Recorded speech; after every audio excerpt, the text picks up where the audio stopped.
ప్రేమల వల్ల ఈనాడు కొందరిని చంపవలసిన అవసరం లేదు. లోక ఆశలో మునిగిపోయేటట్లుగా చేసి ఏదో ఒక కార్యక్రమాలు మనం ఏం చేస్తున్నామో, ఎక్కడికి వెళ్తున్నామో, మన జీవితంలో ఏం సంభవిస్తుందో, ఏం జరుగుతుందో, నష్టం జరుగుతుందా, మేలు జరుగుతుందా, ఇది మంచి కోసమా, ఇది చెడ్డ కార్యాల కోసమా, ఆ విచక్షణ కోల్పోయి పాపపు ఊబిలో మానవుడు మరింతగా కూరుకుపోయి చివరికి తన ప్రాణాన్ని, ఎవరు చంపాల్సిన అవసరం లేదు, తన ప్రాణాన్ని తానే పోగొట్టుకుంటున్నాడు.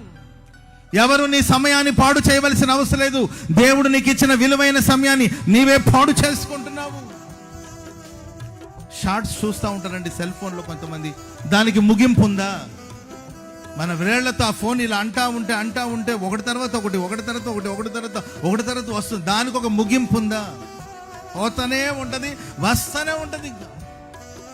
విలువైన సమయం, మంచి వాటి కోసం సమయాన్ని కేటాయించకుండా, మంచి కార్యాల మీద మనసును నిలపకుండా, యవనస్తులు ప్రగతి పదం వైపు అడుగులు వేయకుండా, కుటుంబ వ్యవస్థ ఆశీర్వాదపు వైపు అడుగులు వేయకుండా, సమయాన్ని, దేవుడిచ్చిన విలువైన సమయాన్ని, దేవుడిచ్చిన శ్రేష్టమైన సమయాన్ని చేతులార పాడు చేసుకుని సాతాను కబంధ హస్తాలు పడిపోయి చివరికి ప్రియులరా నరకంలోనికి వెళ్ళిపోతున్నారు.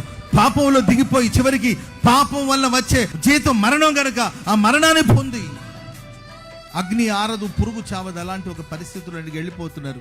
నా దేవుడు వాత్సల్యత గల దేవుడుగా నీ కొరకు ఎదురు చూస్తున్నాడు.